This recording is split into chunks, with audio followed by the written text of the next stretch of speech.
What's up, guys? So today on the podcast, Eugene and I are going to explain the magical powers, the secret magical powers that lie within Jiu-Jitsu belts. You've been told that there are none, but you've been told incorrectly. But no, I'm going to tell you why there's some powers to them, and we'll get into that. And I think this will be useful to you guys. And then afterwards, we kind of do what Eugene and I typically do, which is we start rambling about different things and some different ideas on things in the gym, both from a motivational standpoint, to even just like if you're a gym owner or a coach, this could be useful to you. Also, for any of you guys that suffer from imposter syndrome, the first chunk of this podcast will be for you. So with that said, let's get ready to jump into it. As always, thank you to our sponsors, Charlotte's Web. Charlotte's Web is the CBD that Eugene and I use. It's the CBD that we also encourage other people to try. And recently we just went to one of the farms that Charles Webb owns out in Colorado, because since Eugene and I do this podcast, and he has his wife on it, I have my girlfriend on it, I share with my students, he's got his parents on it. We share it with people and we tell them to try it. Because of the benefits we've experienced, we kind of wanted to know more about the company. So we were like, let's go out and see their farm and see their place, and let's get to know some of these people that are behind the scenes, right? Like both the people that we'd worked with the company directly, but also like who's making this stuff, who's growing these plants, and where did all this stuff comes from? And it's so interesting to talk to everybody from there, even some people that don't necessarily work there anymore that we know that as friends, and the dedication the company has as a whole to, first off, consciously helping people. If you actually read about the story of Charlotte's Web, it's a beautiful story of them helping a family, right? And then with that became part of the mission to help people, and their absolute meticulous focus on quality and purity of the product. One of the things that most of you guys know, if you've listened to the podcast, I've talked about numerous times, is with CBD, it's a beautiful product. CBD is amazing. It does so many neat things for people, and everybody has different effects from it because everybody's into cannabinoid systems different.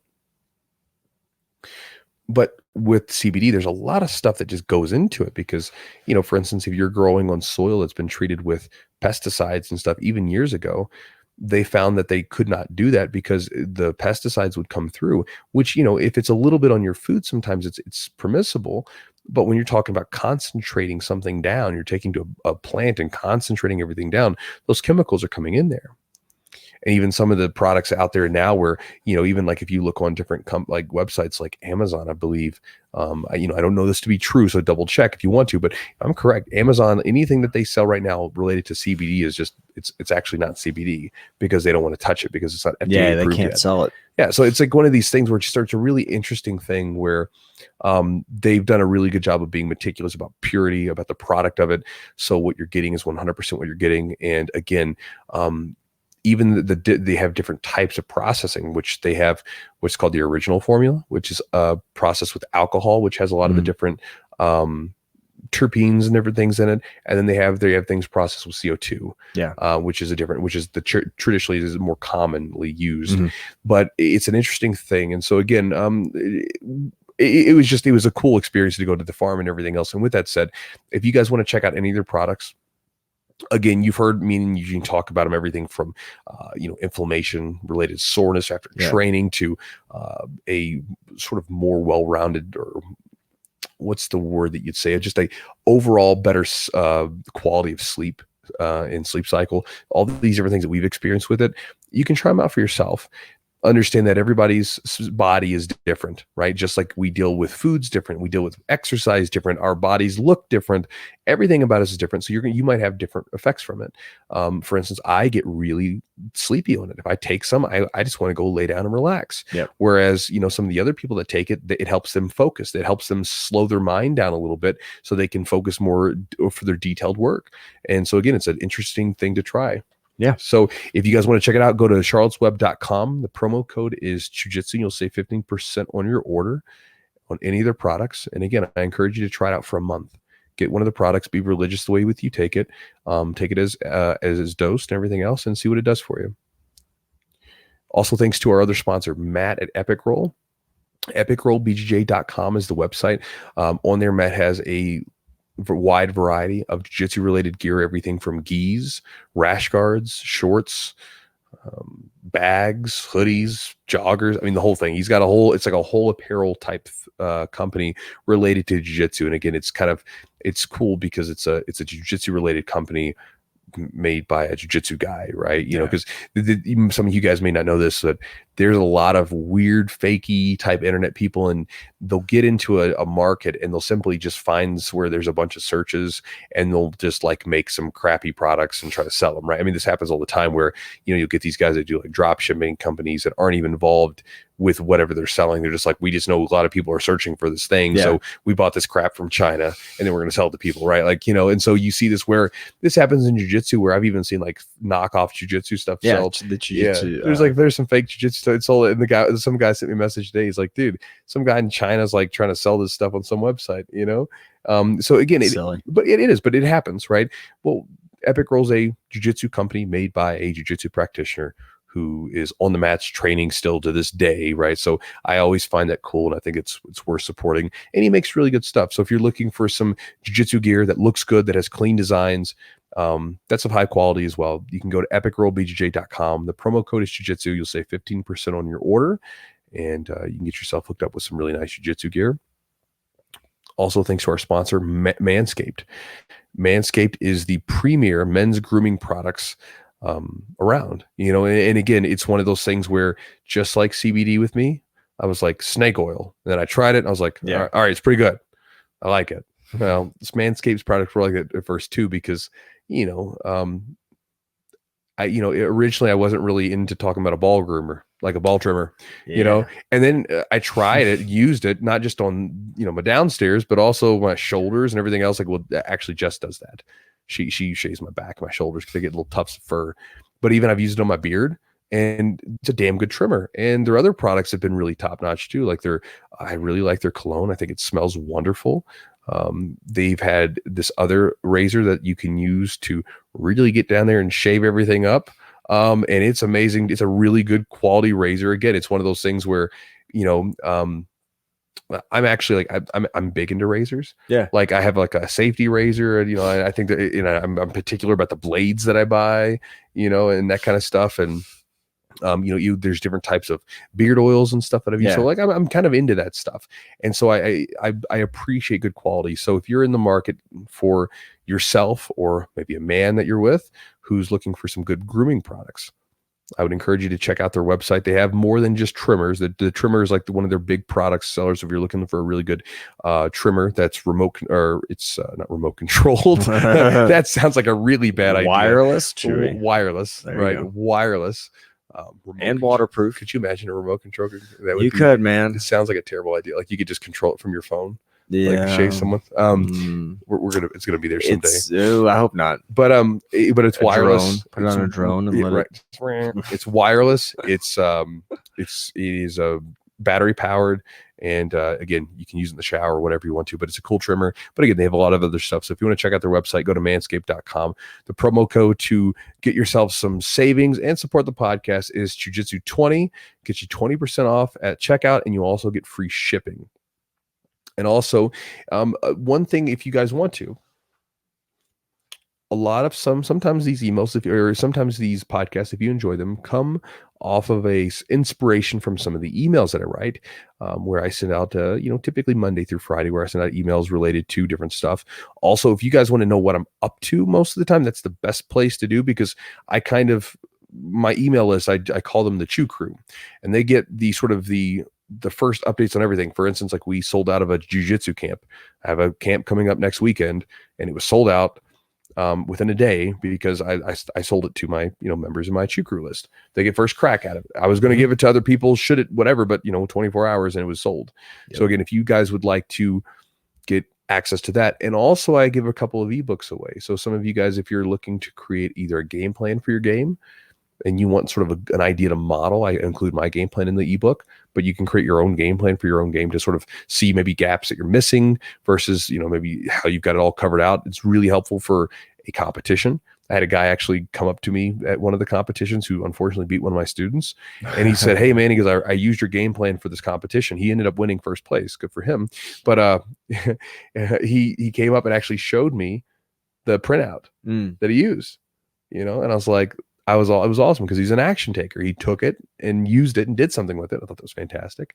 And along with that ebook, you also get another one, which is talking about drilling, which in the podcast, I kind of talk about one of the forms of active drilling towards into podcasts. So there's passive forms and there's active forms. Some things that you can do in like open mats, other things that you can do if you have absolutely no control of your training, but a way that you can definitely extract more repetitions essentially from your training so that you can get better at jiu-jitsu faster. So if you guys want to get access to those ebooks, you can roll on over to my website at jujitsu.net/join, JOIN, and you get a special website that I put up for the podcast listeners to join the True Crew email list.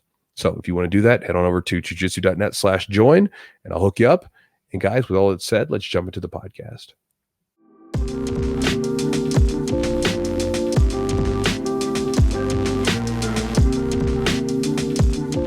What's up, guys? So today's podcast is answering a question. I believe we've probably answered this question before, but in a different way, we're going to do it today. But I've got a question recently from several, but there was one in particular, was a newly promoted blue belt, fresh minted blue belt. And there was more to his question, but the bones of it, the guts of it was, quote, I know this is just imposter syndrome, but I don't feel good enough to represent this rank when I compare myself to other blue belts in the gym. Any advice from the Chewster, end quote. So basically, he was talking about the fact that he got promoted, and inside the gym, he's not up to the same level of, we'll say, execution, right? Because he knows things, but when he rolls with the other blue belts, he's not able to roll with them at the same level that they can roll. And so he's having this thing like, I'm not really a blue belt or whatever, but he's been training for a while, right? He's been training for, I think a couple of years now. And he's just like, I don't feel like I'm there. And so he's wondering how to deal with his imposter syndrome. So what we're going to talk about today, a lot of times we'll make a joke about it. We'll say like, oh, you got this magical powers in your new belt, right? Well, today we're going to talk about the secret magical powers of jiu-jitsu belts. That's right. Today we're going to talk about the power in them. And for no additional charge, I'm going to reveal it to you today in this podcast. To be fair, I don't charge you guys anything to listen to this podcast anyway, but we're going to get into it. So there's this interesting thing that I've seen happen a number of times with people, where both from my stance as a coach, also from my stance back when I was a student, where every now and then you promote someone who's maybe put their time in, but they're maybe not up to the same level of, again, rolling ability. So they might be able to know the techniques. They may be able to do them, no problem. Knowledge-wise, they're there, but in time-wise, they've been on the mats for a long time. But for whatever reason, they're just not up to the same level of maybe, say, the other guys in the pack, right? Like the other blue belts, purple belts, or whatever belt you promote them to. But then it's like you promote them, and almost immediately, like a month or two later, all of a sudden they're right where they are. They're right in the mix of it. And even rolling with them after the belt, you roll with them, and there's like a different level of ability that they seem to have unlocked. And my coach, one of my old coaches, sort of talked about this as people growing into their belts. He's like, some people, like, it's kind of beforehand, they're ready to go, and some people kind of grow into them. And the growing into them part, I think, is interesting, right? Because most people feel like they have to be where they need to be first before they can get promoted, whereas some people seem to do better when you give them the belt, you give them the new rank, and then all of a sudden, then this transformation occurs. And so, the question maybe kind of then becomes, why does this transformation occur? Why does someone all of a sudden, with not enough time to make like a real discernible skill gain, all of a sudden step up their game and they're better now than they were just a short amount of time when nothing's happened? I mean, it's not like the chemicals from the belt are leaching into them to make some sort of physiological response or something, right? It has nothing to do with the belts other than the fact that this person is now holding themselves to a higher standard. And I think this is the magical power of a belt, a rank, anything, right? Anytime we choose anytime we come up with a new rank and we choose to take upon this responsibility and put these self-imposed expectations on ourselves, in anytime we hold ourselves to a higher standard, that creates transformation, I believe, in my opinion, because again, we're talking about self-imposed, right? And you can consider things like the placebo effect, where during medical trials, they'll have drugs that are only marginally better than the placebo effect. And the placebo effect has a real difference in people. Mhm. So you imagine, like, well, that's the power of the mind and the body, right? Like I say the mind and the body, they're all one thing, but the power of what your body has at its disposal when it's set on something, and when you start to wrap your head around something of who you're supposed to be, how good you're supposed to be, then, again, it can have transformative effects on you. And I think that anytime we choose to hold ourselves to a higher standard on or off the mat, I think that it has transformative effects. And for anybody that sometimes, I see this all the time where people say, they'll sort of throw the quote out of the belt's only 2 inches off your ass, right? And a lot of times, I'll say, well, yeah, I agree with you, but it's like one of those things where a lot of times with humans, there's so much emotion going on to it. We're not logical beings, right? We're very emotional beings. Very few people are truly logical, right? Um, you could look at a very logical situation, and then but because of the person, like, you could look at like a death that happened from something that's very logical. You could look at it statistically. Oh, this is just a logical thing. This just happened, right? But if you're close to that person, it's going to spark up some emotions, right? You're not going to be logical about it because that was your mother, that was your father, that was your child, right? Like that sort of thing. And so you can always try to sum it up as like, well, that it's just a belt, is whatever. We can say that, but when we think about the rank, Napoleon was someone that understood human nature very well. And he understood at times that men would do courageous and extraordinary things for what he termed, quote, bits of colored ribbon, right? I remember reading it was a collection of journal entries from a French cavalry officer. And during one of the campaigns of Napoleon saw a Polish soldier. So they just beaten this combined army, and it was like getting close to wintertime, and some of these lakes were frozen, and this dude was in the lake or whatever. And, he said, I'll give someone this particular like badge or whatever if they save this enemy soldier. And this cavalry officer said he wanted to show himself to Napoleon, and wanted to earn his favor, and he also wanted this award, that he took off all his clothes, right, and jumped in the water and saved this dude. And you see the idea of rank. You can see in all sorts of different places where a new student in jiu-jitsu will take their picture of their little stripe, and their very first stripe is always a big one. You can look at people who will like get an employee of the month award or something. Sure.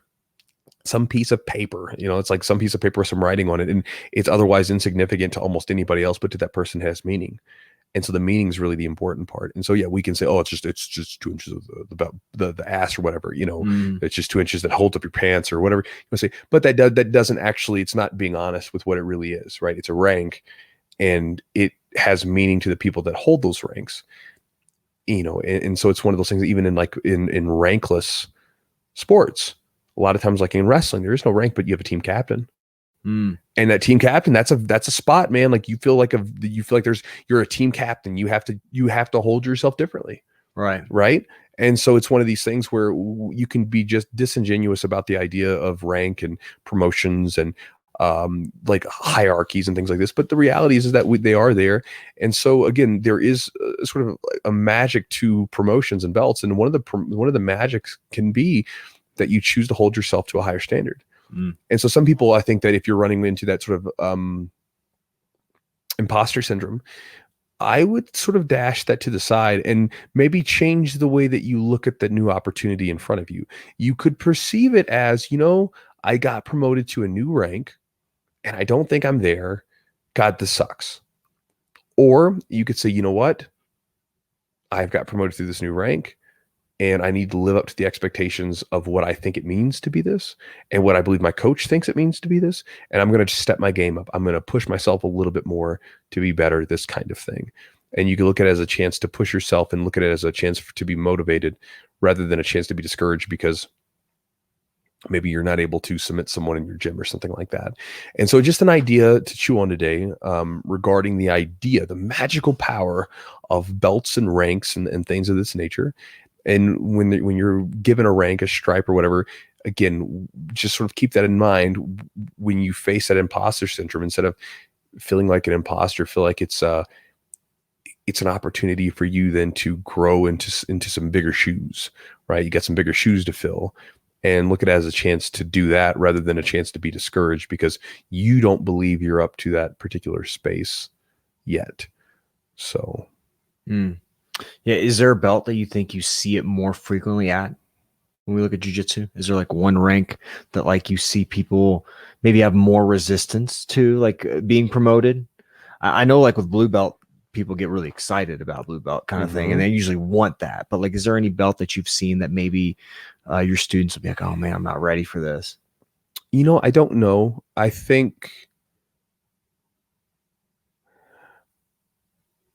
I believe that my belt ranks that affected me the most were blue belt and black belt. For you? Mm-hmm. And I think that these are, from when I talk to people, these tend to be the ones that spark the most discomfort, right? Blue belt, because as a white belt, you come in and you suck so bad, you're terrible. It reminds me almost, and what happens is you don't realize how good you're getting because it reminds me almost someone that's losing weight. So when I lost weight when I was younger, I was 17 years old and lost over 30 pounds over a course of a summer, right? Relatively short amount of time to do it. But it still happens relatively slowly. And when I would look in the mirror, I would notice that I lost weight, but my mind did not really wrap my head around the fact that I had lost weight. Yeah. I still felt like a fat person, right? And then I went to school, and then it was like everybody else was like, bro, like, oh my God, like you look so much better. Or I remember lifting in the gym, and they'd be like, like, damn, look at his arms, like, that kind of thing, that kind of thing. So you would get this feedback from other people. Like, well, maybe I am, maybe I am like in shape or whatever. Took me the time to catch up to it mentally. Yeah. As going from white to blue belt, it kind of happens that way where you get better so slowly. And sometimes it's hard to wrap your head around if you're actually getting better or worse or whatever you want to call it. But it's sometimes hard to wrap your head around the fact that you've gotten to this point where when you came into the gym, the blue belts just beat the brakes off of you, and there's nothing you could do about it. And now you're one of those people, you're at the skill level. Sometimes it's hard to wrap your head around that time, and it takes a little bit of time to solidify. It was the same thing that happened with black belt, where I got a black belt. And for people that don't understand, there weren't a lot of black belts in the city to begin with when I was promoted. And at the time, I didn't have the luxury of training with black belts every day. Many of you guys do. Like my students, they come in and we have multiple black belts on the mat most days. Didn't happen back then. And we didn't have a lot of black belts that were competing in the area, right? Like there weren't any. There was no black belts in our area in Louisville that were competing on a regular basis, which is something that I was planning to do. And so this was new territory for me. So I'm like, who am I to be doing this? Right. And I remember going to tournaments, and it was like after the competitions, it was the competitions that I did where I was beating black belts in competitions. It was almost like that solidified it for me, because it was almost like people telling me I had lost weight, seeing the feedback come from someone else besides me, or besides someone that's really close to me, seeing the feedback come through my matches or whatever. It's like, oh, maybe I am pretty good. Maybe I am up to this level. But it was hard to wrap my head around because, again, black belt was just something I couldn't see myself as. And as a blue belt, I remember getting my blue belt. I remember I lost, actually, my very first match as a blue belt, I lost. And I even told my coach, I was like, you promoted me too fast. Now, later on in the competition, I actually did the no-gi and absolute and did great. Just had a bad first match. Yeah. But I remember I got really angry at first because I thought he promoted me too fast. Because it was like, if you really count the specific time I trained, it was about 6 months. Wow. Yeah. So like because I started training in May of 2003, trained for a couple months. It was actually more than 6 months, but I trained for a couple months. Yeah. Couldn't train for a while because I didn't have a car. We trained my buddy on the mats at my basement, and we got back to it, trained for, several months. I think it was probably like 4 or 5 months, then got promoted in April 2004 to blue belt. So, it's like, again, it's one of those things. So I was like, this was awfully fast. And again, at the time in Kentucky, 2004, wasn't a lot of blue belts running around. My coach was a purple belt.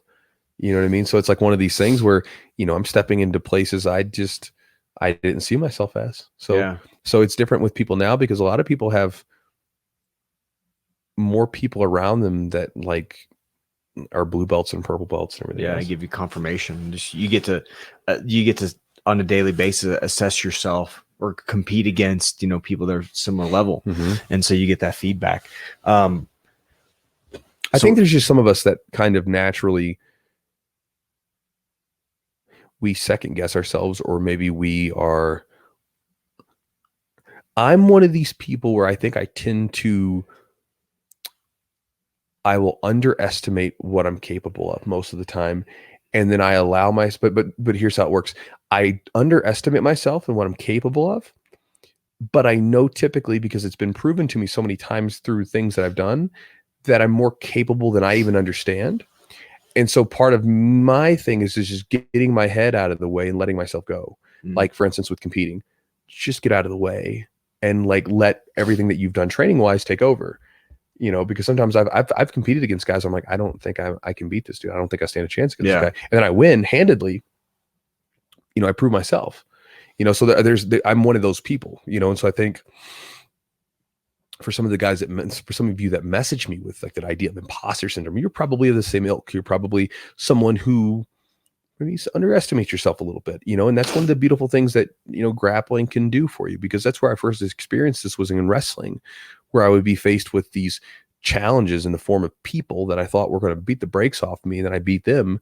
And it was like, well, maybe there's more in me than I think there was. And then this happens where then I go into other realms off the mat, and it's like, well, I don't think I can do it. But, it was kind of the same thing with wrestling and jiu-jitsu. And then I go out and sort of prove myself that there's more than I think there is a lot of times. And I think that most of us that experience that imposter syndrome were maybe of that same sort of affinity. We tend to underestimate ourselves. And so I think it can be a beautiful thing for you to figure out what you're really made of and what you're truly capable of, because you don't really know until you've put your friggin' butt in the frying pan, so to speak, and tested it out. Because until you've put yourself into those stressful situations, you really don't know what you're capable of. And then there's the other people where they overestimate what they're capable of, and they get in there and they fold under pressure. Yeah. I think for me I don't know if blue belt was I think I felt pretty ready for blue. I feel like, because I had almost like coming to the gym, I almost felt like I started over in a way. So I felt like I was ready for blue when that happened. But I think black belt, even though like I knew it was kind of coming, I was like, I had 4 stripes on my belt, and like, well, there's no other stripes to go. You've been promoted you've been a brown belt for a while. Yeah. But it's just like you're like, am I really a black belt now? Like, I feel like I'm still growing into it. It's not just like the skill level. It's like just even like being held to a higher standard, responsibility of being now coaching, some classes and just being a leader, you're already seen as a leader, but now you're a black belt. You're on that wall. And you're truly, you're the cream of the crop, so to speak. When these white belts come in, they look at that, at that wall, and they see your face and your name. And he's talking about, for you guys, he's talking about our wall. Our wall of black belts. You may not have a wall of black belts. Yeah, Chewy does a cool thing where like every black belt that's been promoted under him, gets their picture, and that's like probably one of the proudest moments I've had in jiu-jitsu, is seeing my picture, because like from time to time it's crazy. I'll get a step on the mat, and then I'll look up, and I'll see my face there, and then I'll start looking at everybody else down. I'll look at everybody, and I know those names, I know pretty much the order, but I still like to look and just like, yeah, I remember these people and what they're like. how good they are and even how good individuals they are. So that was it. But I think I'm still trying to grow into the black belt. Just because sometimes it's seen as like it's something that I started jujitsu with no concept or no, like, seriously, like I gave myself no chance of achieving black belt. Of course. Right. It's too far I didn't off. go in with and when I started training, I was training with our blue belts and purple belts. Right. And we did have our black belt coach, but then after a while, things kind of changed a little bit. Then you trained with me. I was a brown belt. What's that? I was a brown belt when you started with me. Yeah. But Kyle was there still. Mm-hmm. And so it was, but like you were already pretty well a brown belt for a while. I was a brown belt for a while, but I was still a brown belt. Yeah. But it was just it was interesting. It's also interesting just like to see like some of the earlier students that you brought up, like Chad, like he'd get that. I don't know what I think he just, I think he always had the skill, and it's just like, all right, that's good. He's due kind of thing. I think we were on that. I think he had the skill set maybe before he struggled with it too. He did? Sure. Because, like, you got to think, like, every time, like, you get into this nice space where, Chad would get to the point where he was just crushing dudes at a particular division and stuff like that. And then all of a sudden you're moving him up to the next one. Yeah. It's always like, wait, whoa, stop for a second. But I think black belt for me is one that I'm still working on. And everybody's working on it. Because you that's like, they say, as a black belt, everything restarts. Yeah. Because there's no end to it. Nope. Which is a beautiful thing in a way, because there's no point where you're like, you don't have to worry about, there's no more like worrying about belts anymore. You can't worry about them because it's not a thing really. Like maybe you get some stripes and stuff, but those aren't surprises. You're right. When you get really old, you might get like some coral belts and stuff, but like, the true drive for the belt's gone. So now it's like, it's this beautiful thing where there's no focus on a belt. There is your skill level is such that you're adequate and experienced enough that you can easily like take in new information if you're a decent black belt. And this allows you then to be in this beautiful place mentally where you can focus on just the technique. You could now you could say like, well, why don't you do that? Or like, this is one of the things that's interesting. People have had this question me like, Chewy, don't you think they should get rid of the belts? Because wouldn't it be a better thing to just focus on technique alone rather than focus on belts, right? And I would agree with them. The only thing that I find useful for the belts is, one, I think it's very useful for competition purposes. While there isn't a specific thing that we all go behind and divide it up, generally speaking,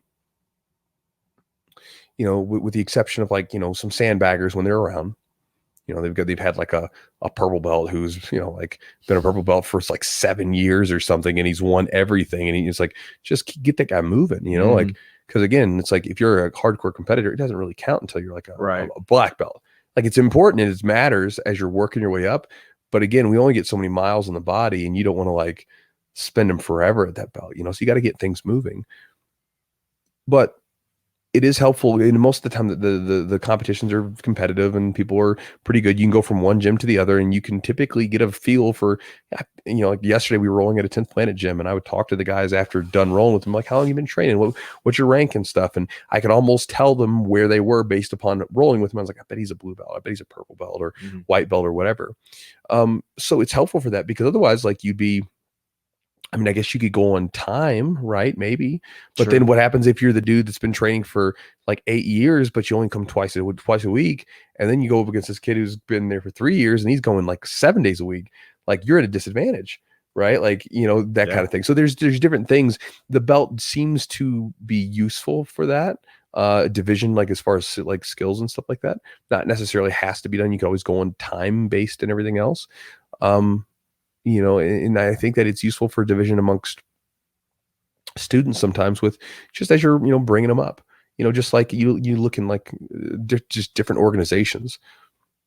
Most organizations have a hierarchy that people work up, right? It's not just two ranks, like in the military. It's not just like, all right, there's a private and there's a general, right? Like, it's like, there's things you got to work up and you have to go through. There's even a corporate structure. There are, everything down from like the front end, like customer service person, to the back end managers and supervisors, and you work up. It's like you have a structure there, and I think the structure can be useful for people. Again, I don't think it's the wisest thing to place the utmost focus on it, but I think it's useful. I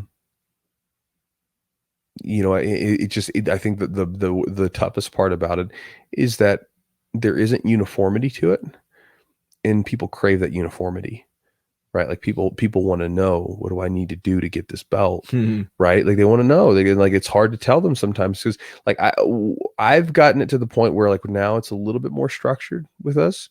Not necessarily specifically what they need to do, but there's a little bit more structure with time requirements and stuff, and having stripe and belt promotions and stuff like that on specific days, just so people don't fall the cracks. But a lot of people, they experience frustration because they don't have the understanding, what am I supposed to do? But that's a talk for another time. I do like that there's a lot of variability. I kind of like the fact that there isn't a set structure to the belts. I think sometimes it adds a little bit of a surprise to it, which I think can be special. But also, like every gym and every coach has a little different standard. I think that's a beautiful thing. It can be. I think it adds some uniqueness to each gym as well. But I think sometimes the belts are good. It's just a way to recognize people too, in a way. It's like good to feel like if you're working really hard and just feeling like you're getting recognized for doing it. Like sometimes you'll say during a practice, you'll say so-and-so's good at this and so-and-so's good at that. And they do this really well. And if you hear your name and you say that, it actually gives you a little jolt of energy. Sure, you've been acknowledged. I mean, that's why the bits of ribbon were so important. It was acknowledgement. And so you feel like, wow, like they're noticing and I am progressing. Even though sometimes, like you said, you lost weight and you've done this thing, but your mind still doesn't believe it. But getting that external feedback, whether it's from your coach or your training partners, man, you're getting tough, or you go and you compete and you win. All that stuff is just validation. And I think sometimes we need that. It needs to come internally, but also has to come externally. Well, everybody wants acknowledgement. I mean, this is one of the reasons why I tend to focus on learning people's first names, because it acknowledges them, right? Like nobody likes to go into a place and be seen as like insignificant. Yeah. Like, because everyone is like, we are all the most important things in our existence. Each one of us, right? There is nothing more important to you than we're the center of our universe. You're the center of your universe, right? So it's not cool to go into a place for a period of time. Maybe in the beginning it's understandable, but it's not fun to go into a place and completely be like ignored. Like nobody knows my name. Like I've not been acknowledged, even as a person, not necessarily for like what the techniques you do, but like, hey, Eugene, like, how's it going today? How you feeling? Right? Like, oh, they knew me. They said my name. It's so powerful. It's one of the things where I think it's, and I've heard people say like, oh, I can't possibly remember people like that. I'm like, yes, you can. Like, of course you can. It's like one of those things as a coach. It's like, it's something you should definitely do, because I mean, what's more important than those people that are coming in? Like, especially if like you're a gym owner, like what's like, you see people that remember the most like unimportant, like sports facts, like who fucking played basketball in 1976 and scored, like who cares? Yeah. Like, if people can remember this, if you can remember someone's first name, it might take a little practice and you'll have to like stretch your mind a little bit sometimes, but it's an important thing to do because people want to be acknowledged. And so, like belts and stripes and recognition of some sort, all that stuff is acknowledging those people. And it's super, super important because everybody like, and that's like people go through life all the time and just having some acknowledgement.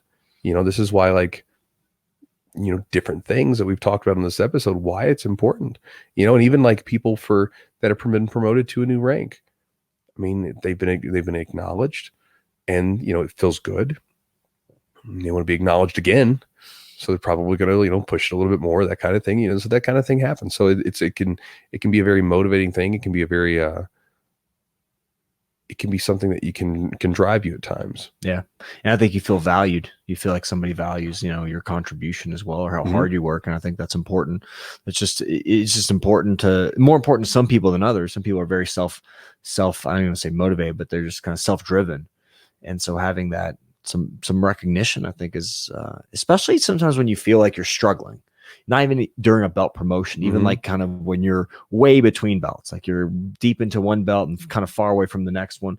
It's like, am I getting anywhere? And just knowing, even like getting during training or after a roll, like just hearing that, hearing some positive things is great. Well, that was like an interesting thing that got asked me by a question. Was a guy who, well, he said he was feeling like quitting his gym, and he said that he's been at the gym for like 8 months, and like none of the coaches have ever really talked to him. Like they never really talked to him. He's like, he asked me, he goes, "Do you talk to the white belts at your gym?" I was like, "Yeah." I was like, I said, I'm you like talk to everybody. I was like, "Yeah." I was like, I'm on the mats hanging out with everybody. You know, like I mean, because usually like we chat on the mats for a little bit before and after class. I just kind of shoot the breeze and talk about whatever's going on, and just, I mean, we'll talk about all kinds of random stuff. Yep. Especially in the morning classes. I feel like the morning class, everybody's like just waking up, and we just start talking about some stuff, and the conversation. Any of my morning crew that's listening to this, they know this. Like it's like we'll go on these tangents from different conversations to different conversations, and we'll get ready to start class. And we're like, how did we get on? Yeah. How did we get on like the origins of like stinky cheese or something? Like what the hell? It just doesn't make any sense. But I'll come in there. I'll grab about the groundhogs. Oh yeah, which we've caught 10, by the way. Just letting you guys know, I'm the groundhog whisperer. Yeah. But yeah, so I was like, of course I talk to him. But it's interesting that like you have a place, like a business where you don't even like you have a patron. Let's talk about it as if it wasn't a gym, because a gym a lot of times becomes like it's something that's not. We don't think of it as like just a business, right? But let's just think of it as just a regular business. If you had someone that came into your restaurant, right, like multiple times a week, like you would, if you were a smart restaurant owner, you would learn how to say their name. You would know things about that person. I remember my one of my first jobs was working at a restaurant, and I remember there was an older, like it was owned by a family, and the original owner was the father of this family, and then the kids owned it when I got into it, but the father still worked there because he just, he wanted it's his place, it's his baby. He built this place with his bare hands after his father passed away. He like had to take over and provide for the family. They were immigrants. And he knew all these people that came in. They would come in on Sundays. I remember he and I would work with them, and he knew them all by name, and they would talk to each other. And, he would tell me these people have been coming into the restaurant since like in 76.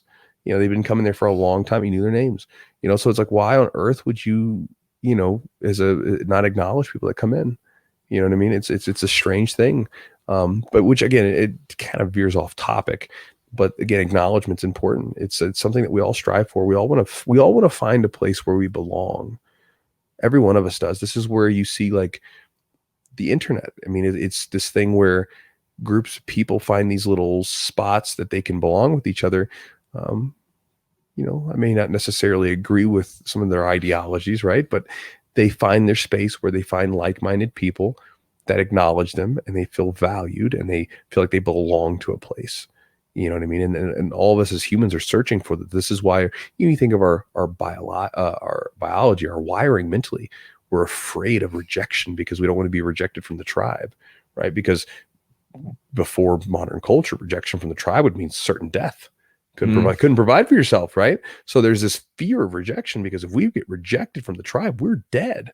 Right. It's like, it feels like death, to possibly be rejected, or, to like sometimes put yourself out there. I mean, this is the idea of being vulnerable. It's hard for us to be vulnerable because we're like, well, what if they reject me?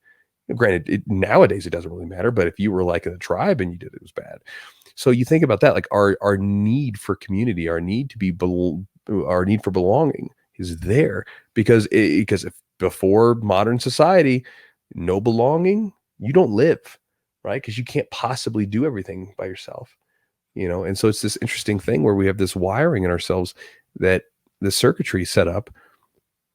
And again, it's just something to think about. Yeah. And that's a great point. The belonging part that you talked about. I mean, it's like if you get a stripe on your belt, or even as a white belt, it's like, oh, I'm part of this thing. I'm starting to progress or accomplish a little bit of something. And I belong here. I'm appreciated. I'm not ignored. Yeah. Mhm. Yeah. That's cool. It's definitely a different way to think about the belts for sure. Besides, the belt, just a skill level, but just acknowledging people. And here's the thing too, like, you don't just give away belts either. So we know it's special. It's meaningful. You know what I mean? That's the thing. Like, you got to earn your belt. You're not just going to show up and get a belt. Like, you got to put time in. You got to give back, especially when you're starting to go up the ranks. You have to give back and treat, like the incoming students with respect. And it's funny, it's surprising. And you say this all the time. Like, you had a role, and one of the guys like, I don't want to waste your time or something. Like, you're not. Like, just because you're a lower belt rank doesn't mean you're wasting time. There's value. Even like, I rolled with a guy, and like, he was just doing some things. I was like, hey, and I don't like to coach, but I was like, there's something you could do that could help you immediately. And I gave him one tip, and he was so appreciative. We were at 10th Planet, and I showed him something. He's like, oh, wow. And then he used it in the same row. He used it against me. And it was so cool. And he was just like, I was able to give a little something. It made me feel good, and maybe help him on his journey along the way. But just giving back, and the belts are special because they're earned. They're not, they're not just like given away. Not usually.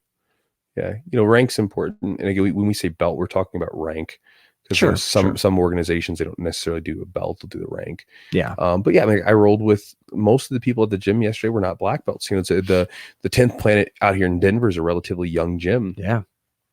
Connor and them have been running it.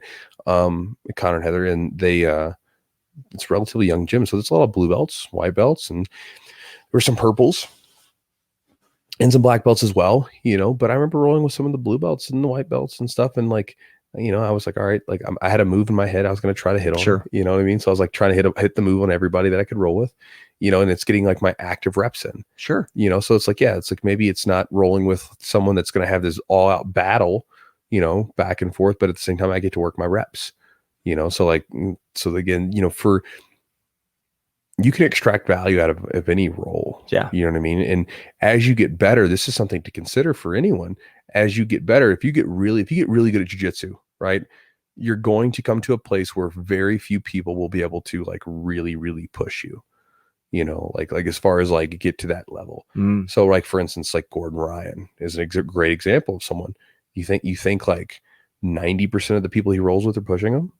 Of course not. Like, he has some guys that can push him, but then he probably can just easily beat other people. So what's he do? He has to be focused. For me, like, I mean, I'm not a world champion, and I'm not like in that upper crust of like the top 20, right? Like, Hodger Gracie's and the Gordon Ryans and the Buchechas and things like this. I'm just not. It is what it is. But I am really good. And very rarely do I roll with someone and go, man, I can't hang with this guy, or I don't have or I couldn't step it up and maybe go a little harder and win, because sometimes I'll roll with people and we're just flowing. We're just having a good time, and then there's other times, but I know I've got more, or there's times where like I can feel them going and I'm like, okay, I'm going to stop it right here, but I could turn it up if I wanted to. Yeah. You have another gear you can dip into, or you roll hard with people and they just don't have, they're not on the same level. Yeah. But it's rare that I experience that, like where I can't do anything with someone or where they're on the same skill level as me. And so, well, what do? I have to roll other ways that are going to be challenging to me or that are going to make me better, and things like that. And so you have to, again, it's all about how you look at it. There was a Goethe quote, German philosopher, and it was like, what a man holds in his heart, is what he sees in his reality, something like that. I'm butchering the ending of it. But and Emerson said this very similarly, where, he was talking about like the outward world is a mere reflection of what's going on inside of you. Now, granted, sometimes you're thrown into situations like at the time of recording this, Afghanistan, the withdrawal and everything that's happening over there is horrendous and sad. It's terrible. Yeah. You know what I mean? And we're seeing in a way that we've never been able to experience before because of phones and the internet. Even with like Vietnam, when you look back there, you saw things because there was a lot of news going on at the time, but not the voyeurism did not exist like it does today, where, I mean, anybody can just flip on a phone and record. Yeah. But with that, Your point, yeah. My point. Just your external, like external environment. Yeah, your external. Yeah, so with Goethe. Sorry, I was like going. This is why he keeps me around. You know? He keeps me on. He keeps me on track. The while you can't always control those types of things, I believe that a lot of times, like the way that you perceive the things that are happening in front of you really determine how you're going to see them, right? Because it's like, it's always interesting to see and read about and hear about how similar situations or sometimes the exact same types of situations happen to people, and people will react in like completely opposite ways. You're like, why did that person rebound from that particular stressful situation and then the other person completely folded? Why did that person have some sort of physical trauma that led them to become a stronger person, while the other person, you know, went to drug addiction and these things? Yeah. It's so interesting to see how those things work, you know, and obviously there's genetics and stuff involved. But I think you can look at these things where, again, just like changing your idea, imposter syndrome. Well, maybe it's just a new level that you've got to step up to. And anytime you step into the unknown, you're going to be a little shaky because you haven't been there before. It's unknown to you.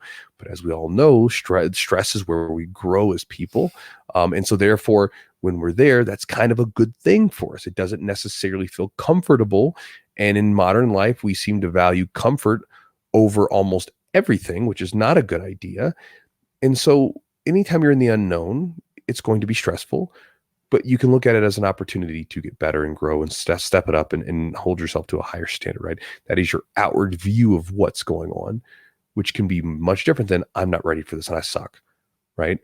And so again, your outward view of the things can be different, and that's important. And I think that when you view any sort of challenge that comes your way, or anytime you get into a situation where you're mentally in a weird space, you can change the way you can view it. You can sort of spin it around a little bit. Like I said, in most cases, I don't believe in all cases, because sometimes there's things that are just far outside of your control. But for most of us that live in, you know, like Western society, we live in a existence that's imperfect, as every existence will be, but it's at the same time unprecedented with its level of like ability and opportunities and everything else that comes with it. You know, I mean, you live in a time where in most places safety and security are the norm, right? Not the anomaly. They're the norm. Yeah, so for sure. It's a cool thing, you know. Obviously room to improve, 100%. I agree. That there's things that I don't like about our societies and things like that, but generally speaking, I'm grateful for them, and I'm lucky that I was born within one. Sure. In compared to some other places, but again, so we have that luxury of being able to look at our surroundings as, you know, how we want to. So, all right, guys. So hope you enjoyed that podcast. Hopefully you just got some ideas to chew on in regards to the jiu-jitsu belts. Again, I always find it interesting when I post something about belts, how divisive the idea can be. Some people love them, some people hate them. Some people love them, but they're frustrated with them or whatever, you know. So there's so many things. But again, hopefully you guys enjoyed the podcast and got something from it. As always, it's what we try to do, whether it be a tactical thing that you can implement or an idea that you maybe can sort of draw from. So we try to include something like that in every podcast. So with that said, guys, big thanks to our sponsors, Charlotte's Web. You can go to their website at charlottesweb.com. Promo code is Jiu-Jitsu. You save 15% on the order. Again, as I talked about at the beginning of the show, everybody's body is different. Our endocannabinoid system is different from person to person. And so with that said, I encourage you to try it out for, you know, a month, and you can play around with the dosage, play around with the timing of it, and see how it affects you. You know, like I said, Eugene uses it in the morning and at night. It chills him out. Yep. I mean, you're kind of more of a high strung person. Yeah, I need it to get myself a little chilled out in the mornings, just so I can kind of focus actually. Because getting up early and then trying to get your kids together and get yourself together and get out the door on time, sometimes you need a little bit of clarity and a little bit of direction and ability to focus. So I think it's good to get my brain kind of settled down and get myself doing what I need to do. Yeah. Whereas for me, I'm kind of like one of these guys where I'm fine with that part, but the problem comes for me is at nighttime, where my brain wants to keep going. Yeah, it doesn't want to turn off. My brain wants to keep going because I'm so excited about things and opportunities that I have. And then sometimes I'll wake up in the middle of the night and I can't go to sleep. Whereas when CBD is kind of in my regimen, which it pretty much always is now, I don't have problems with either one of those things. It's one of my favorite things. It's one of my favorite supplements to add into the mix for as part of my sleep time ritual. So you guys can check it out. And again, try it out for a month and see what kind of effects you have on it and see what you gain from it. And big thanks to our sponsored Epic Roll, epicrollbjj.com. Epic Roll is a jiu-jitsu apparel and gear brand that is owned by a jiu-jitsu practitioner who's still training, who's on the mats, and not by some skeezer who's just trying to take your money and is not even involved in the community. Skeezer. I say that, man. Like, you know, the internet's a weird place, and you know, like you could be buying stuff, and I've gotten messages from people. They'll like, it's so funny to me. I'm like, who's running these places? Yeah. Well, like, you know, there was a jiu-jitsu brand, I guess you can consider that, some brand company who's promoting themselves to jiu-jitsu stuff, making gis and rash guards and stuff. And they're like sending me message for sponsorships. And I told them before that like, I'm like not interested because I actually got some product from them and I didn't like it. I didn't think it was very good. So I didn't pursue a sponsorship. And so I sent this and I get messages from people saying, hey, we'll send you this one. I'm like, you guys already did this. Like, what's wrong with you? You know? And, you know, and I don't think these people are involved in jiu-jitsu at all anyway. And so again, like, you know, they probably just look at it and say, hey, we've got a lot of searches on the internet. We can maybe sell some people some crap and, you know, whatever. Yeah. You know, there's tons of businesses like that. So with that said, this is a jiu-jitsu brand that's made by a jiu-jitsu guy. And so again, if you want to check out his stuff, he's got some really cool designs with his gear, and his gear's high quality. You'll enjoy the shirts. They're comfortable. The gear will hold up to some nice training, and you can check it out at epicrollbjj.com. Promo code is jiu-jitsu. And if you watch any of my rolling videos, you'll typically see me either wearing one of the rash guards or the Velcro-less shorts. And I've got his fanny pack in here with me somewhere. You do. I do. I've got a fanny pack. You've been rocking it all week. I wanted it. I was like, I'm jealous. I don't got a fanny pack. So I got one now. And then also thanks to our sponsor, Manscaped. Manscaped at manscaped.com. If you're looking for yourself or someone that you know, a man you know, who is in the need for some premier grooming products, colognes, or a number of different items that they have, check out their website. Again, I'm a big fan of their products. I think that they're, as a person who is willing to spend a fair amount on higher quality products, sure, I like their products. You know, again, I'm in a fortunate position where I can sometimes spend things that I like, spend money on things that I think are better quality. Yeah. Right. Like, so I don't have to skimp.